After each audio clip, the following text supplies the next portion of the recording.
pleasant afternoon to our listening and viewing audience. Welcome to this very special interview with the Prime Minister of St. Kitts and Nevis, the Honorable Dr. Terence Drew. Present are representatives from a few national media houses, such as the ZIZ Broadcasting Corporation, Mr. Jason Davis, WinFM, Mr. Devon Cornelius, and SKN Newsline, Mr. Glenn Batt. The Prime Minister will give a brief opening statement on key areas of national importance, after which the floor will be opened to the interviewers to engage the Prime Minister. And I'll now hand over to the Prime Minister, Honorable Dr. Terence Drew, for his opening statement. Thank you very much, Madam Press Secretary, Mrs. Adelcia Falance. Fellow citizens and residents and members of the media, good afternoon to you all. Thank you for joining me for this special and critically important dialogue on key matters of national importance. One of the first matters, of course, is national security. As Minister of National Security, but more so, as a citizen and father, I am truly disheartened by the recent acts of violence in and around the capital of Bastia. I want persons to be rest assured that your government is working quickly and strategically to quell this violence for the safeguard of all, because a life loss is a special life loss. And so I appeal to the public to know that we are doing what we have to do to make sure that we are safe. On the issue of healthcare and the health front, we continue to build the process structures needed to improve the delivery of quality healthcare service in St. Kitts. Key to this is ensuring that top management are in place and functioning effectively. I am also ensuring that all the health workers would receive the support that they need. And with that, I would like to really welcome the new PS for Health, Dr. Sharon Archibald, on her appointment, as well as the new PNO, the Principal Nursing Officer, Dr. Rondalyn Dennis Bratcher. As you know, we had not had a PNO for, I think, for the past 7 years. That was since in 2015 when we had our last Principal Nursing Officer. So we want to welcome her. We are now in the process of making sure that we have at least two doctors working per shift at the JNF Hospital, covering at least 90% of the shifts. We're also going to have from tomorrow, Saturday, nurses in triage. Those nurses are experienced nurses whose function really is to triage patients when they come to the emergency room to cut down on wait time, both at entrance and also when you are being cared for, as there will be at least two doctors to care for our patients. We have made a number of other significant changes within health that you'll be able to talk about. In my capacity as the Minister of Finance, I have received an independent forensic audit report about the management of the Development Bank. And I would say that it is indeed troubling. And more of that will come out as we go along. And lastly, in my statement, I want to mention the PAP. At this present time, it is still called the PAP. There has been a process of revamping this program. I want to say that today we will start with paying about 2,300 persons, and those persons would be persons 60 years and older who identify themselves as the main applicant for the benefit during the registration period. Also households headed by persons with disabilities and households with minor children of both the unemployed and employed, whether male or female. And the program will continue to roll out during this month. And so people can expect, or citizens can expect, further improvement to this program. Lastly, I want to just mention the Governor General's installation ceremony. History will be made once again in our history this Saturday, February 4th, 2023, when the first woman Governor General in our history will be installed. The St. Kitts Nevis Labour Party has always been at the forefront of revolutionary initiatives, movements, and policies in St. Kitts and Nevis. The installation of Her Excellency Marcella A. Liebert is yet another example of the progressive and empowering ethos of this Labour administration. And so I want to extend my heartfelt congratulations to her on her installation, which is to come tomorrow. We will have heads of states and heads of governments who will also be here to see that historic event. And those are by way of my very brief opening statements. And as you can see, this is a new type of encounter where I sit and face the press so that we can have a dialogue on these matters of national importance. And so I turn it over to you, the press, to ask your questions.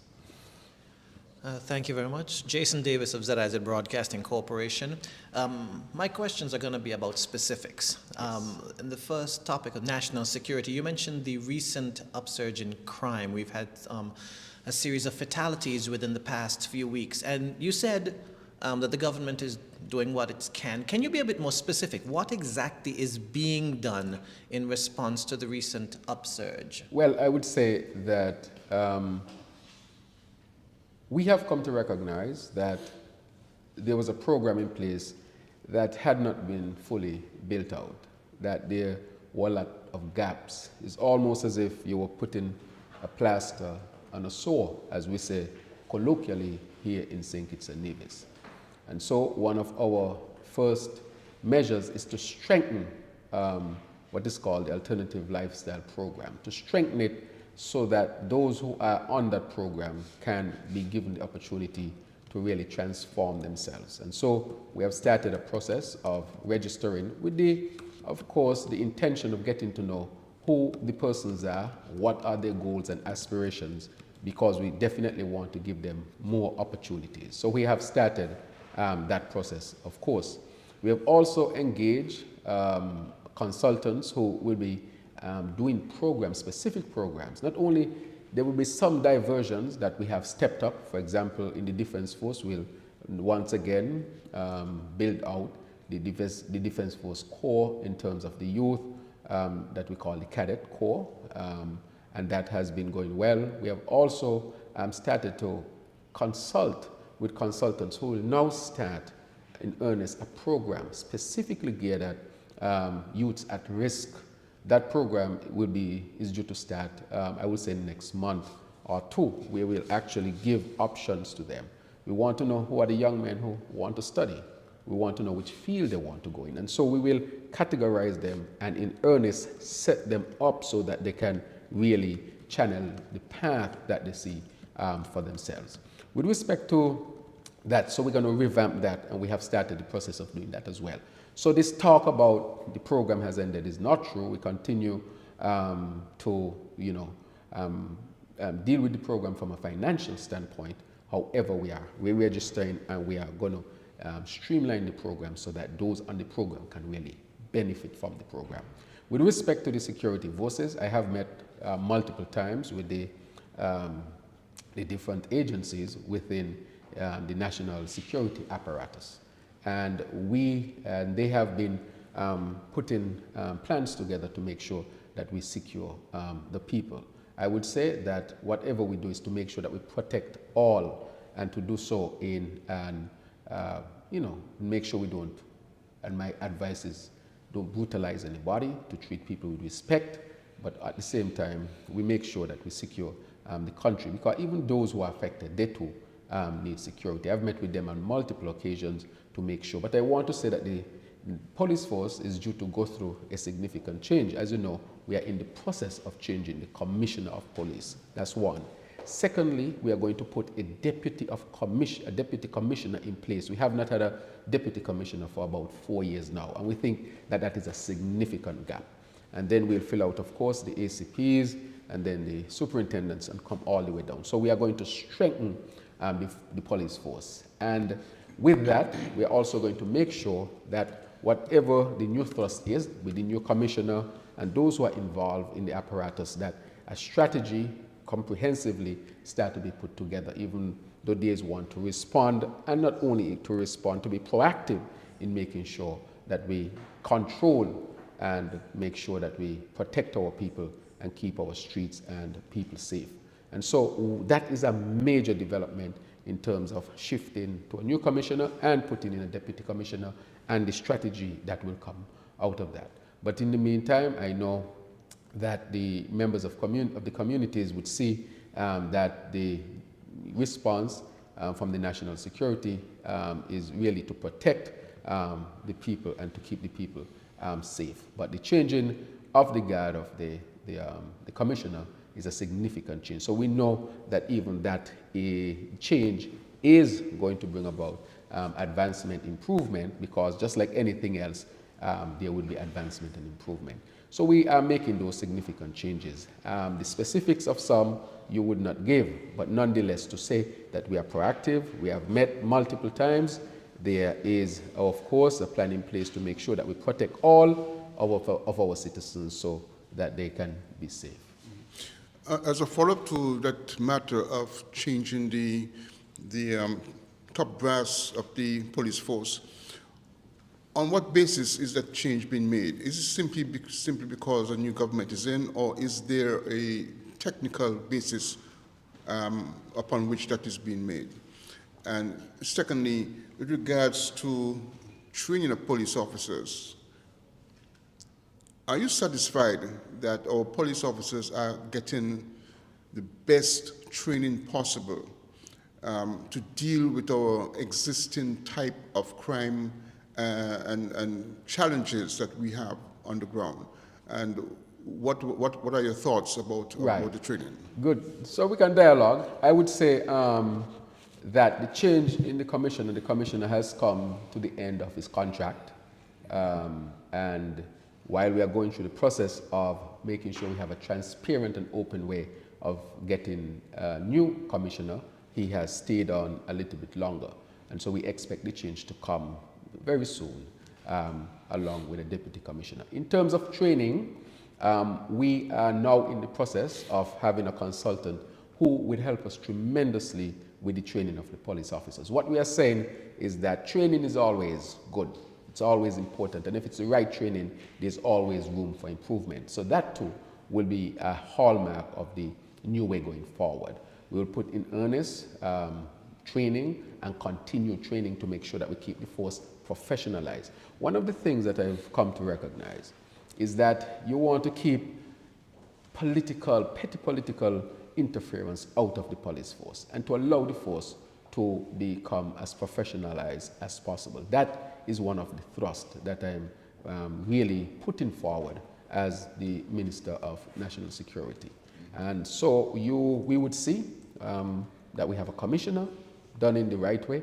We have a deputy commissioner. I've seen we have put out an advertisement, people are applying. There's a committee in place that will do the interviews and would make their recommendations so that all who would be interested would have an opportunity to show that that he or she is the best person for the job. And I think with this openness and transparency, that can engender a lot of goodwill within the police service, I prefer police service itself, so that can really lead to enhancement of the function. All right, Devon Cornelius, WinFM. On the topic of finance, as you spoke about the forensic audit report received from the Development Bank, you noted that it was troubling. With that being said, can the bank continue to meet the demands of the population? And secondly, what steps would your administration take to address that situation?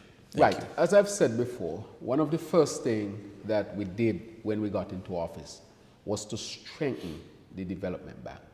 We recognized that the bank could have been in trouble. So I want people to know that they now have a stable bank.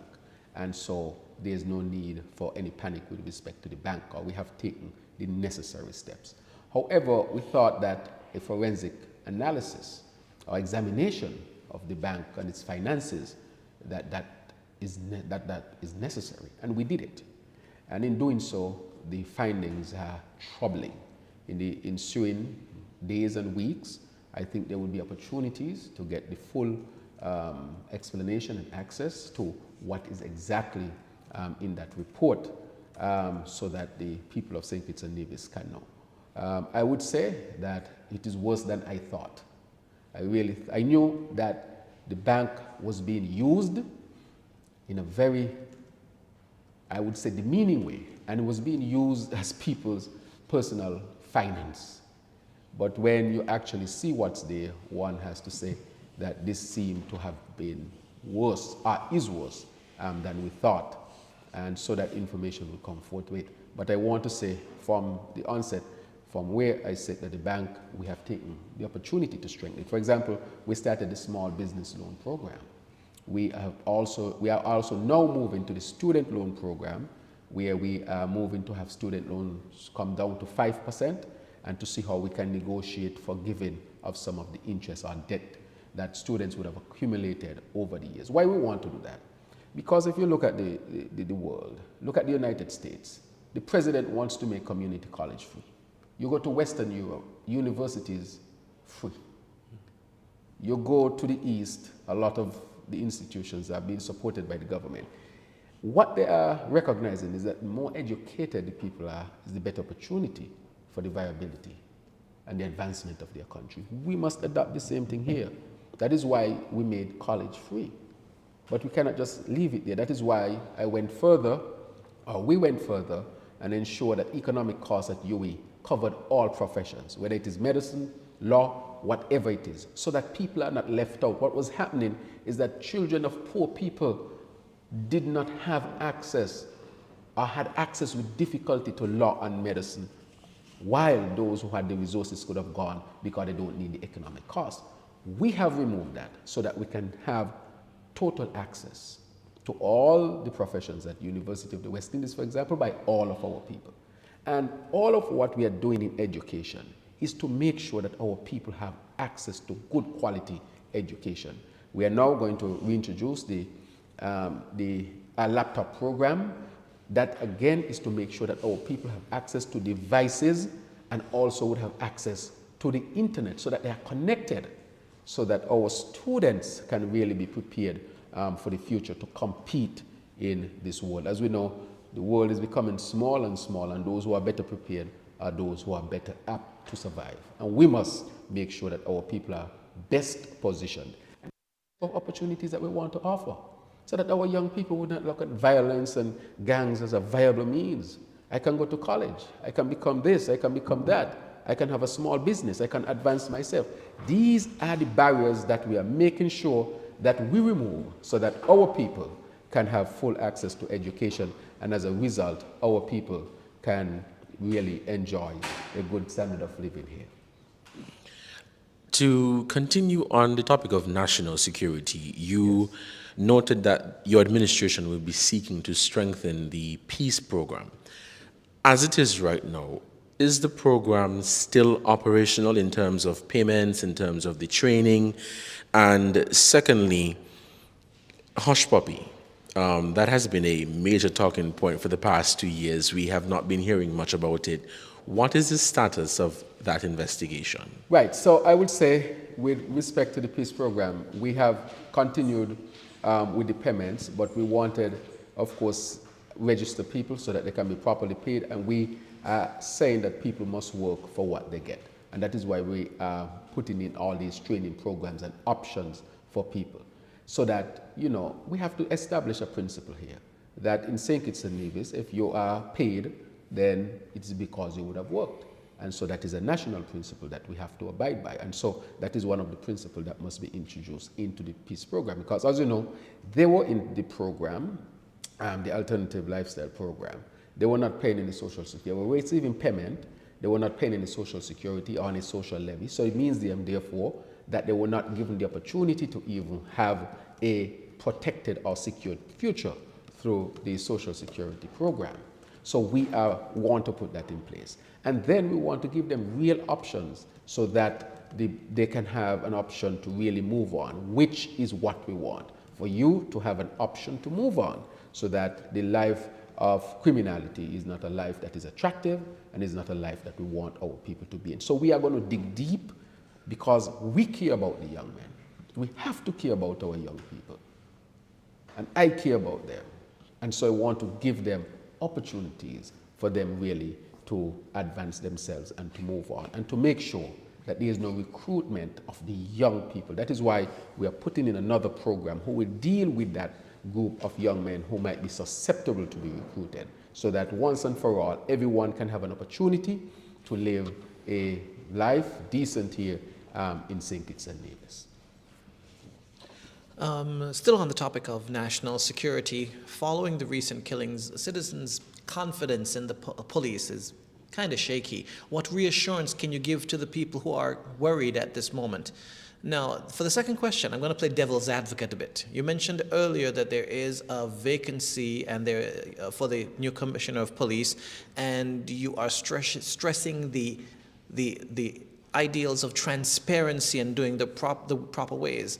Some persons in some circles might say that vacancy notice is nothing but a sham, and someone has already been selected for that position, and it does not matter who's going to apply.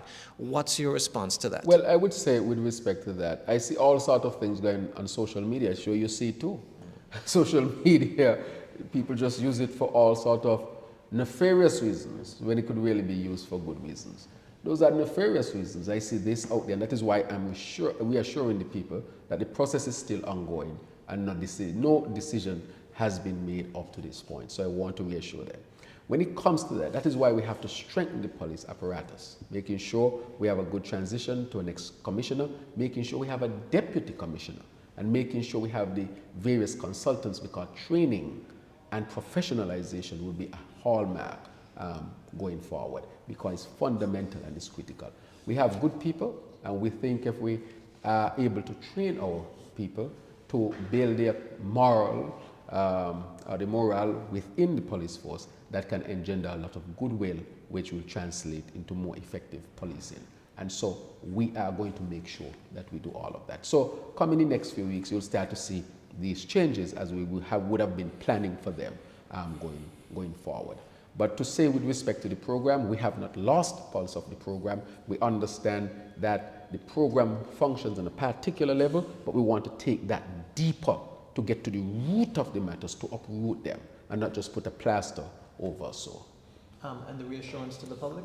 And the reassurance to the public, that is what I'm saying, that we are strengthening those areas, the apparatus, to strengthen the administrative and the structure of the police force, so they know that what is being done, to have a transition to a new commissioner, a deputy commissioner, and having all the other parts fill in along with the necessary training and the resources, that these things are in place so that we can have a strengthened security apparatus. But it's not just the police, the defense force also, we have strengthened that significantly. We have increased their base pay.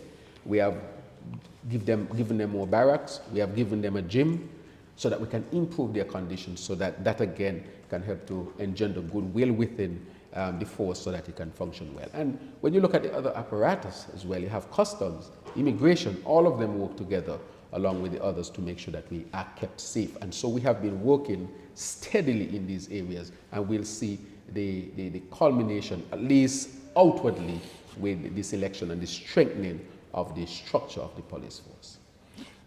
If you could just backtrack just for a minute with regards to the development bank. You did say that the forensic study has shown some troubling patterns. Are you in a position to say at this point in time whether or not criminal matters are being considered as part of this forensic study? Well, what I would say, Mr. Bat, is that as the days and weeks come, we will have more information. However, I would say that wherever things lead is where they would be allowed to go, because it's very troubling what is seen in that report. All right. On the matter of national security still, the issue of immigration has always been a problematic and sometimes a political football. What is in your policy vision this year and beyond in terms of where you want the immigration policy to go? And in regards to people who are already here, who are here illegally, what will be the policy with regards to their status? Right. And then secondly, as a follow-up to that, Coast Guard issues, facilities, boats, that kind of thing. Right, thank you very much, and I'm happy that you spoke about the Coast Guard. Let me start from there. I would say that I spoke to the head of the Defense Force constantly, especially when we meet in Defense Board meetings. And I want to say that we will be getting a larger patrol boat, a 40-footer. That will be coming sometime soon. That is a major improvement. Secondly, the Defense Force, the Coast Guard base is under construction still. And the last report that I had is that that is progressing well. So we expect significant improvement when it comes to the Coast Guard. So we expect more patrols, we'll be using more technology, and we'll have a better base for our men and women who are in the Coast Guard. Again, significant improvement to show our members of our security forces that we are serious about their conditions, and hence we are demanding as well that with these improvements and investments that we expect you also to produce. And so both things go hand in hand, that people can be held accountable. That was one. That was the second part. Now, the first part you asked with respect to immigration, correct? Yes. Now, we have taken, now immigration have different aspects, but you speak definitively about those who are here may not have status. Right. Right. We have started an amnesty period. Why? Because after 2 years of COVID, people had no work. The economy contracted significantly. And because we know that people didn't have any work, jobs were closed down. Even people who would have brought people here to work and would have done their permit and so forth, that they were not in a position to do it. So we are saying even the immigrant community, those who abide by the law up to that point when the circumstances were beyond their control, that we need to give them a fair chance. And the fair chance is to give them an amnesty period and to set up a payment plan in such a way that it's no burden to them, so that they can get back into the workforce as our economy continue to expand and open again. According to the IMF report, we are expecting a 4.3 growth in our economy this year. Tourism is back. It is not as strong as other countries in the OECS because the previous government kept the country locked down for too long. Read the IMF report, it is out. You will see what they say. And we also suffered the worst deficit in 20 years, in 2022, even though the former Prime Minister was trying to deny it when I said it. I think you, Mr. Bat, did your own analysis and recognize the difference between deficit and having money. You can have money in your pocket and still owe. I think most people are like that. Because you have money in your pocket doesn't mean you don't owe for your mortgage, correct? And if you have less money than you owe, then you're in a deficit. Correct? It's simple maths. And I think that the IMF report clearly states that it's the worst deficit that we have had. And one of the things that hurt our economy was as a result of that. So our immigrant population was also affected. And we are a government of compassion, but we believe that we should follow the laws. And those would have a period of amnesty with consideration of payment so that they can get back into the workforce and have an opportunity to provide for themselves and to provide for their families. Where we really have an issue with is the fake marriages. Right now we have, I think, over 1,000 possible fake marriages that we have put a committee together to study them because they're very, very suspicious. The law says that I sign, if I can withhold signing if I suspect that fraud was committed. I mean, somebody get married 3 weeks ago and asking for the citizenship 3 weeks later. And then you hear of a divorce and we marry, and they plan these things. And we are uncovering that. And we are saying that that is not the way that a country must function. If we know that, we cannot accept that. In no country in the world that is worth its salt would accept that. We have always been open. The St. Kitts Nevis Labour Party has always been open to immigration. But we want it to be done in a particular way at the same time and, respect the laws and give people an opportunity to come here, build their lives, have business, build their families, just like we go to other countries and do the same. However, I don't think any country would accept a Kittitian coming there to have a fake marriage to get their citizenship, would accept it if they know that. No country accepts that. And so while we're doing the amnesty and we are compassionate, because we should be, because we know people suffer, all of us suffered, but at the same time, we cannot accept these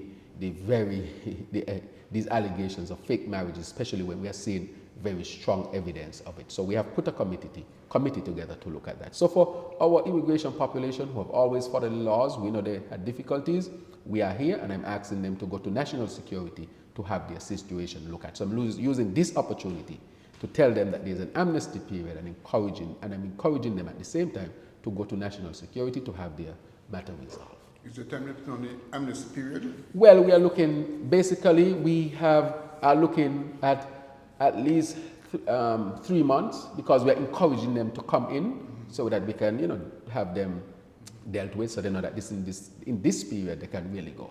So you yourself, you should probably encourage them. It would help us so that people can get themselves regularized and back into the workforce. Mr. Prime Minister, just 2 more questions for me. On the topic of the CBI program, how many passports has your administration issued, and can you give an idea of some of the nationalities? As it relates to the Governor General, questions have been raised on social media as to the former Governor General. Was he asked to resign, or did he resign on his own? Can you comment on that? Well, I have been very, very gracious to former heads of states and former heads of governments. He is, of course, he was the previous head of state. If you go back and you see how Sir Edmund was treated, Sir Edmund Lawrence, the disrespect with which he was treated, basically kicked out of the place, had no privileges after he left. He was not even included in an official protocol list. When I got there, I decided I would not treat the former Prime Minister like that. I left him with a driver and a vehicle at that point, because irrespective of the political differences, he is a former head of government, a former Prime Minister. That should be respected. And when I went to visit the former Governor General, Sir Tapley, he and I had a discussion, and I asked him, how do you want to leave the office? He gave me a timeline. I respected the timeline. People were like, Dr. Drew, you're Prime Minister now and the Governor General is there. But yes, you have to respect. My approach is that. He is the head of state. He should not be asked to leave in disgrace or be treated in a disrespectful manner. We are decent people. We have to act decently, even if we have political differences. And so he said to me he wanted his time would be up to the end of December, because he wanted to put things in place and so forth. I said, fine, leave him until that. I went back to see him again and he said, PM, I need some more time. I said, no problem. And I gave him until the end of January. And with that, he has a driver, he has security. And I told him I would put a committee together to put a comprehensive program together, a process of how former head of states and government should be treated. And so they can all expect that, because I believe that they should be treated in a particular way, and I think the majority of our people expect that they be treated in a particular way as well. And that had been because I was adamant that I would not allow the Governor General to be disrespected in any way.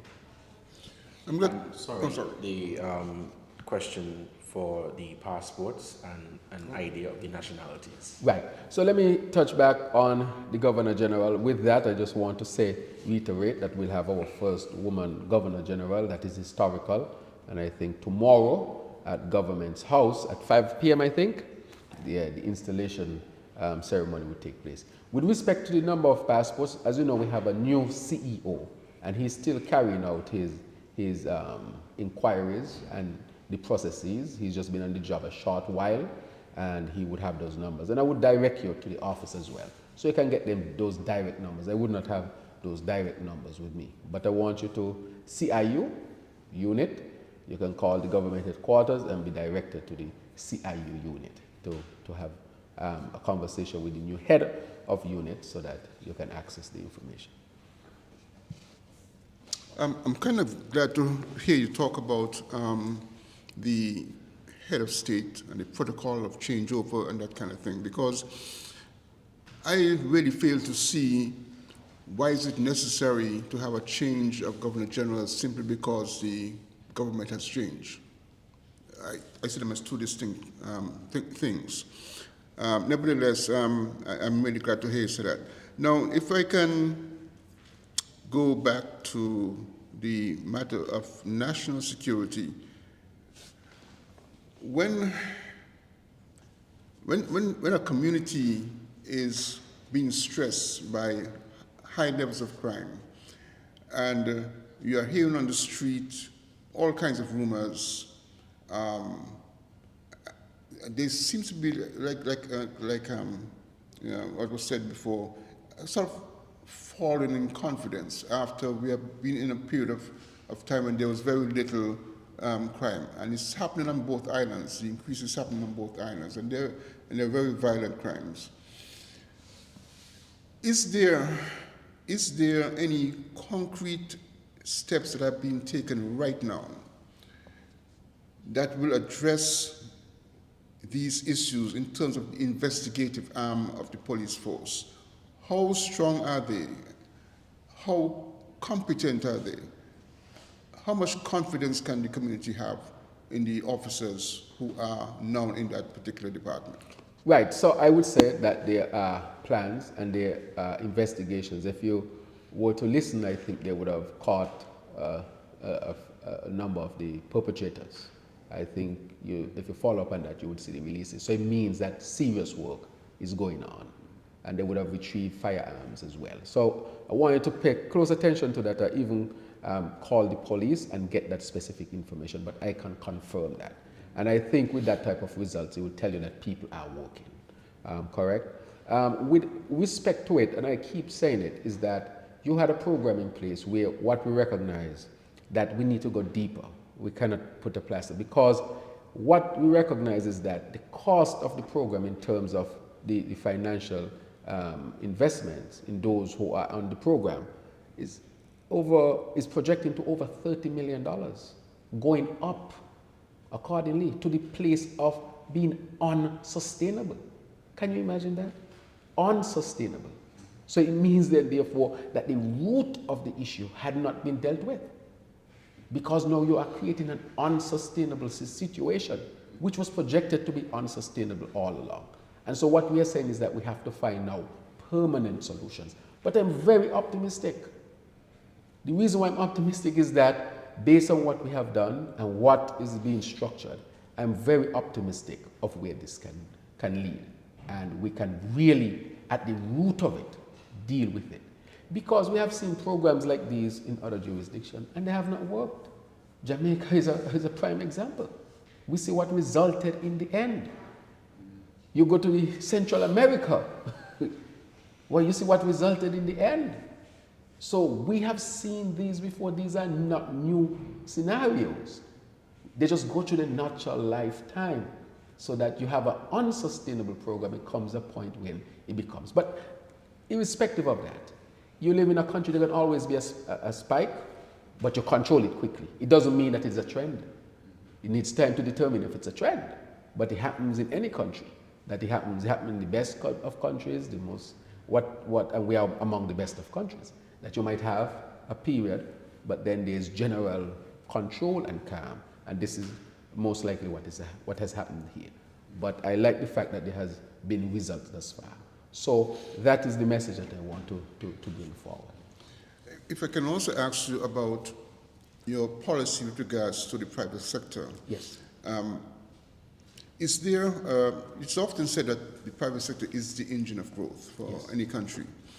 Now, what is going to be the relationship between the Chamber of Industry and Commerce and perhaps a future small business association and government with regards to having some kind of common understanding of where the country needs to go and how the country needs to go forward? Right, very good question. I met with the FS, the Financial Secretary, about 2 or 3 days ago, but this week.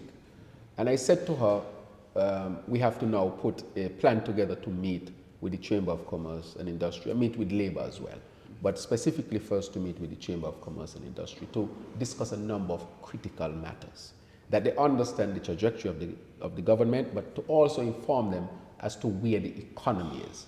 We suffered the worst deficit in 2022, and we saw a lot of that money spent just before the election. And so we know partly, and I would say, what that was used for. Nonetheless, we are now coming out, and if you look at the IMF report and see what the IMF is suggesting, that the government's revenues need to go up if we are able to sustain all these social programs.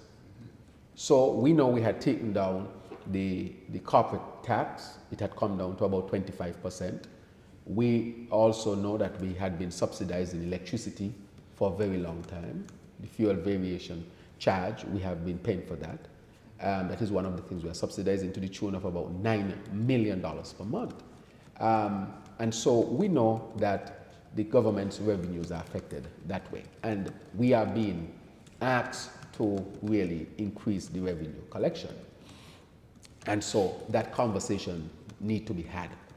We are not into creating an environment where businesses cannot survive. As a matter of fact, we want businesses to survive. That is why we have formed a small business ministry, a one-stop, because we want people to go in with an idea and come out with a business, that you have a place where you can go, and to create an environment in which your business can thrive. We don't want any business to falter, and we want more businesses to be successful. It means that people can build wealth, grow wealth, and at the same time, it takes the strain off the government, because the government cannot hire everybody, you know, and therefore we have to find other meaningful ways in which people can do well, and business is one such area. And so we will meet with the Chamber of Commerce and Industry, we will put the numbers to them, and together we work together, because at the same time they want to be in an environment and a social situation where their business can thrive. So there's always a social responsibility to every business. I think every business should have that as a matter of practice.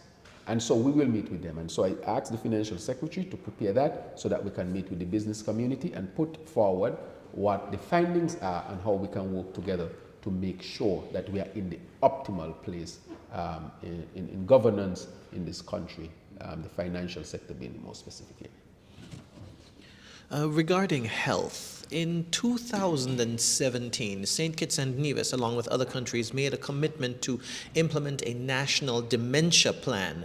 But since then, nothing has been put in place, to my knowledge, although there has been some sort of movement in other countries. What's the Ministry of Health's plan in regard to this? Well, we have a new PS who is coming in, and a new Director of Health Institutions, and new PNO. As you know, there was no Director of Health Institution for the last, I think, 7 years. There had been no Principal Nursing Officer for the last 7 years. The Ministry of Health ran about 2 years without a permanent secretary during the last 7 years. And so we have put all of that in place. And so now the government is doing an assessment of all of these programs.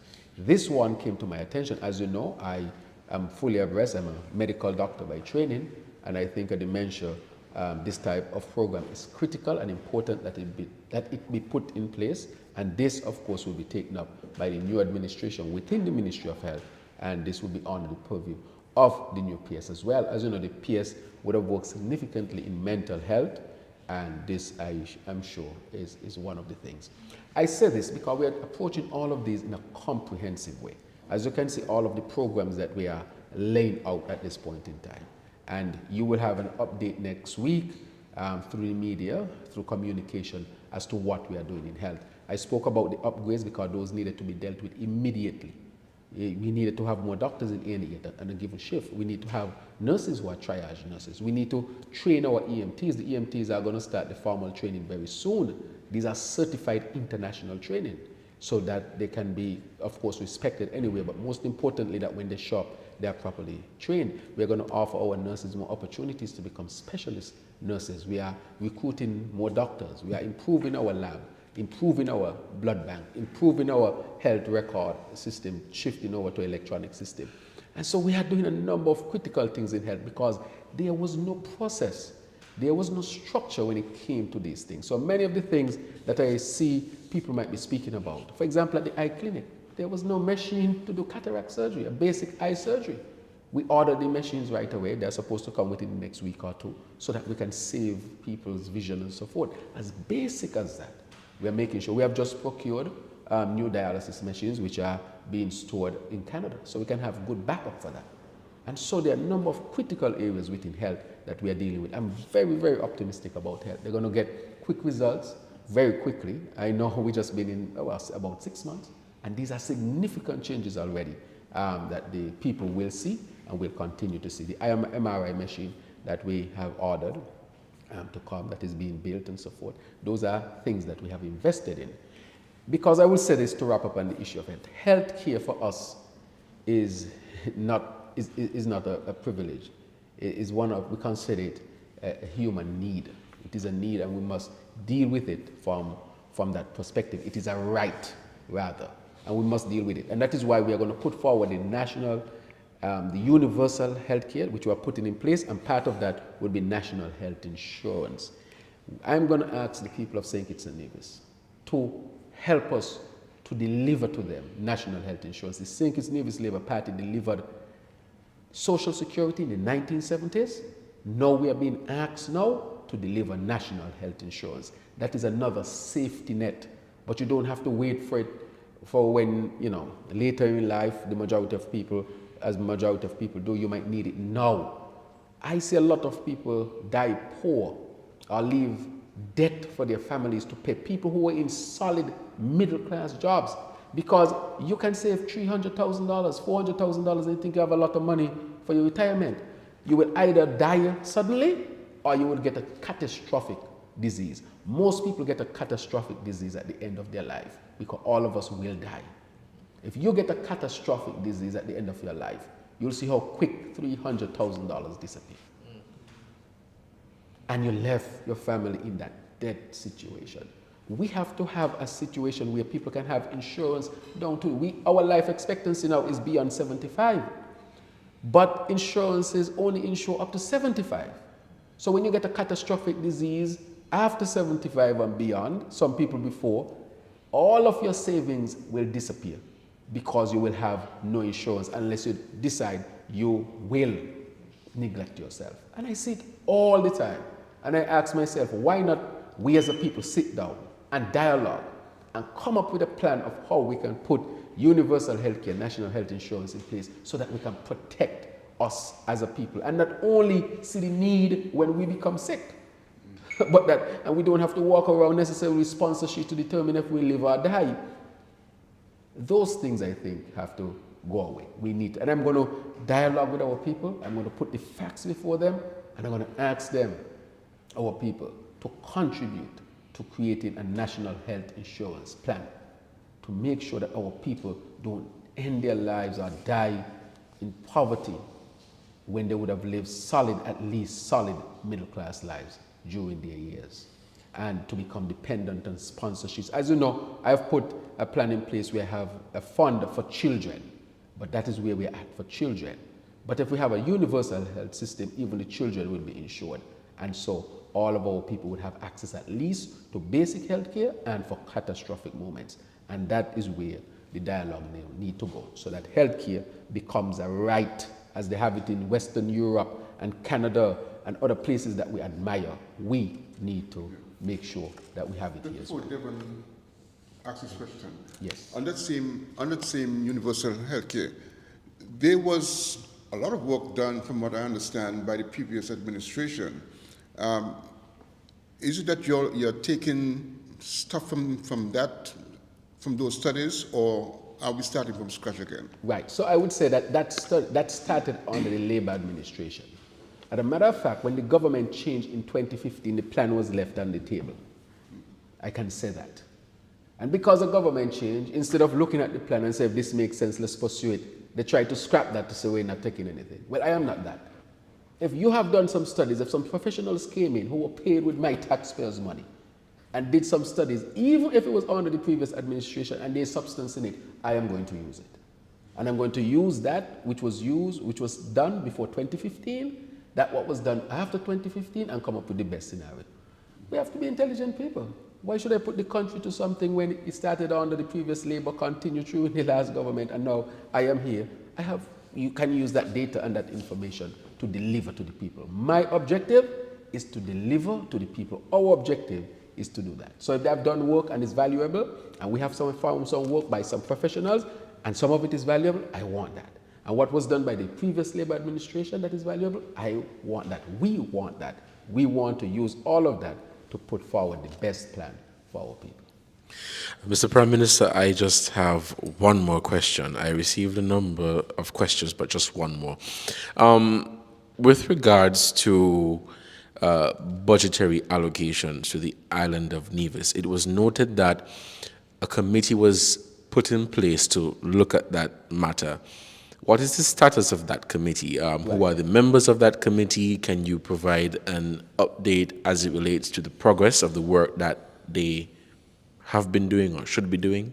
Right. So I spoke to the Premier, and the Premier would have informed me that he would want to wait until after you had the throne speech, because remember he had elections. Even though we had agreed to it on principle, he had an election soon after the federal election. And so now he has given his throne speech. He and I have scheduled to meet to really put this in place. So we have agreed to it in principle. I have spoken to it, and we're going to put this in place to make sure we look at the Constitution, look at the budgetary situation, and see the best scenario for both St. Kitts and Nevis. We are one federation, and my attitude is somebody who lives in Jessop's Nevis, should have the same opportunity as somebody who lives in St. Peter's, St. Kitts. We are a federation, and therefore my attitude is that how can we end the back and forth as much as possible and reach a point where we can have an acceptable arrangement going forward. I would say arrangements like these need to be upgraded from time to time. Things change, reality changes, right? And as those changes take place, we also have to change. We have to adapt. We cannot continue with something that was put there from 1983 and think it will work in 2023 with a change in world. As I said, the only thing constant is change. So we also have to make sure that we change to keep up.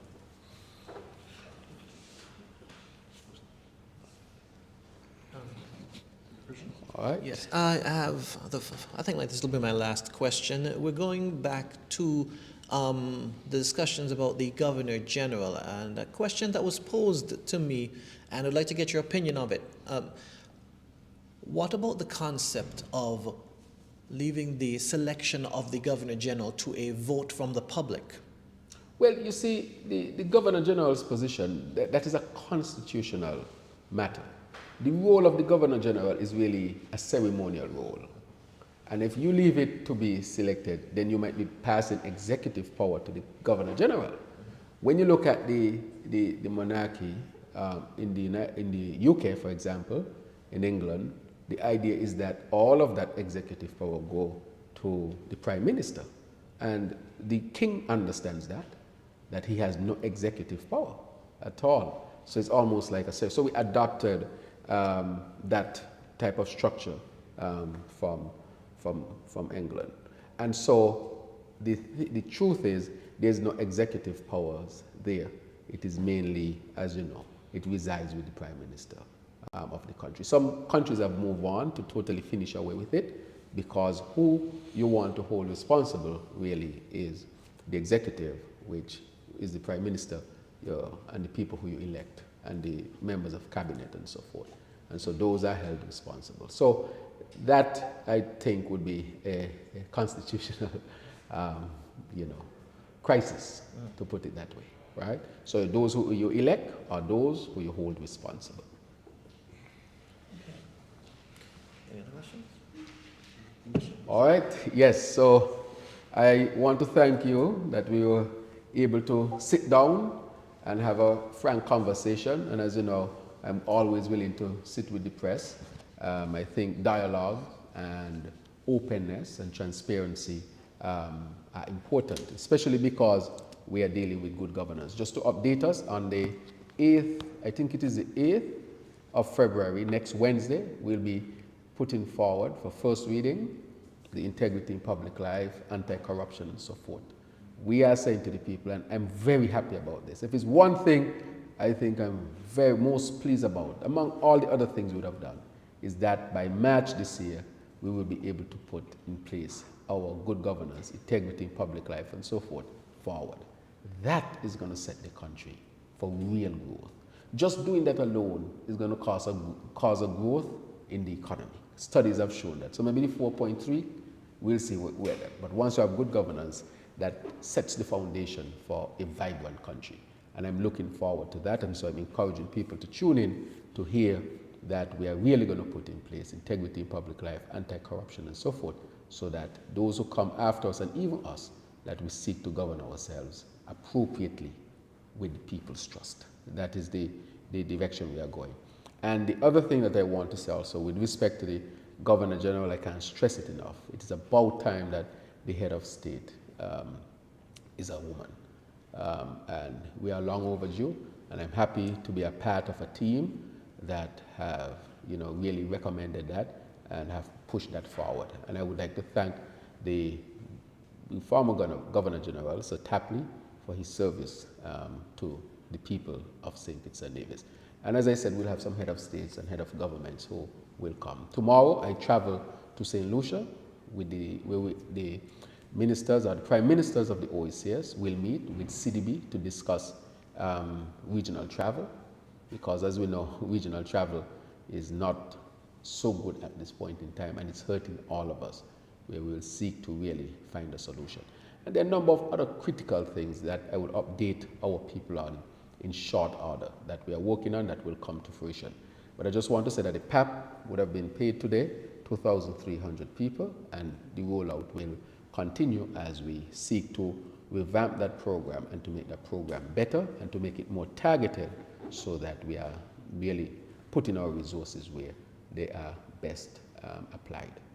And so I want to say to our people that with respect to the recent increase in that short period of crime, that is not really a trend, that the forces are really putting things together. But we'll see a change in the leadership of the police with a different twist positively of how we wish to do things. But as I said before, is that the young men who have lost their life, I want to extend my condolences to their families and to let them know that this is an administration that cares about them, that we want to see things put in place to help them to transition from a life of gang into a productive life. And we will make sure that we continue to work towards creating those opportunities for them. All of our citizens should have an opportunity to advance themselves, and that is what we are working towards. But at the same time, as I said in the budget, that law and order has to be critical, because safety and security really creates the environment for a lot of our things to flourish. And with that, I want to thank you, the press, for coming, sitting with me, dialoguing, having a conversation, and many different things. And I look forward to the continued dialogue. So thank you very much, and thanks to the citizens of St. Kitts and Nevis who have afforded me this opportunity, and I humbly, of course, always will be at their service. Thank you very much.